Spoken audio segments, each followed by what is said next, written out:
একটুও লজ্জা নাই। ৩ নম্বর বিয়ে, তারপরেও কত রং ঢং, কত লাইফ, কত সাজুগুজু, কত হাসি, কত খুশি। না, এগুলো আমার কথা না। এগুলা কিছু নিম্ন মন মানসিকতার আপুদের কথা, যারা কিনা বর্ষা আপুর বিয়ের এই ভিডিও দেখার পর বা এই লাইভ দেখার পর অনেক ধরনের বাজে কমেন্ট করেছে। আমার কাছে না খুব বেশি বিরক্তিকর লেগেছে কোন বিষয়টা জানেন? একটা মেয়ে কিন্তু ইচ্ছা করে তার সংসার নষ্ট করে না। তার ফার্স্টে কি হয়েছে না হয়েছে তা জানি না, ফার্স্টে হয়তো ডিভোর্স হয়েছিল ফার্স্ট বিয়েতে, সেকেন্ড বিয়েতে ভাইয়া মারা যায়, মানে তার হাজবেন্ড মারা যায়। আর তাই বলে কি সে বিয়ে করার অধিকার হারিয়ে ফেলেছে? তার কি সুখে থাকার কোনো অধিকার নাই? সে কি ভালো থাকতে পারবে না? এমন তো নয় সে তার নিজের হাজবেন্ডকে নিজে খুন করেছে। হ্যাঁ, আল্লাহ চেয়েছে তাই হচ্ছে গিয়ে আল্লাহ তার হাজবেন্ডকে তার কাছে নিয়ে গিয়েছে।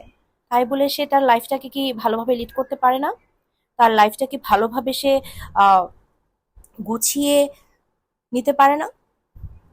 এই কমেন্টগুলো দেখলে আপনারা হচ্ছে তাই বুঝতে পারবেন। হ্যাঁ, আপু কবুল বলাতে কবুল বলতে একটু লেট হতে অনেক আপুরা এই ভিডিও দেখে বলেছে এত নাটকের কি আছে, এর আগেও কয়বার হইছে, তারপরে হচ্ছে হ্যান ত্যান হাবিজাবি কথা। হ্যাঁ, কেউ আবার বলছে আপুর নাকি এটা ৪ নম্বর বিয়ে, এত নার্ভাস হওয়ার কিছু নেই।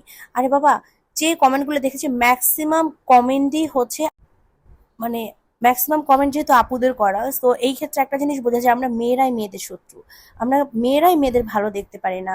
আরে বাবা, আপনি তো একটা মেয়ে, আপনি একটা মেয়ে হয়ে আরেকটা মেয়ের এভাবে কিভাবে কমেন্ট করতে পারেন? আজকে আপুর সঙ্গে যা হয়েছে সেটা আপনার সঙ্গেও হতে পারতো, সেটা আমার সঙ্গেও হতে পারতো, তাই বলে কি আমরা ভালো থাকার অধিকারটা হারিয়ে ফেলতাম? একটা মা, যে যার ২টা সন্তান, হ্যাঁ, ছোট একটা সন্তান, যে নিজের নিজের দায়িত্ব, সন্তানের দায়িত্ব, পুরো পরিবারের দায়িত্ব নিয়েছে, এখন কেউ একজন তার দায়িত্ব নিতে চাচ্ছে, এটা কি সে ভুল করেছে? হোক না সে ১৬ দিন বা ১৭ দিনের সম্পর্ক, এটা তো অবৈধ কোনো সম্পর্ক না। সে তো চাইলেই পারতো লোক আড়ালে অবৈধ সম্পর্ক রাখতে বা লোক আড়ালে বিয়েটা করতে।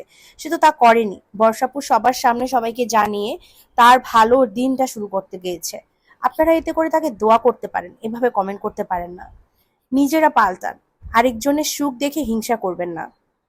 ভুলে যাবেন না যে প্রকৃতির নিয়ম কিন্তু কিরকম করে ঘটে। হ্যাঁ, আজকে আপনি হিংসা এই কথা বলছেন, আল্লাহ না করুক কালকে আপনার সঙ্গে সেম ঘটনাটাই ঘটবে, তখন কেমন লাগবে?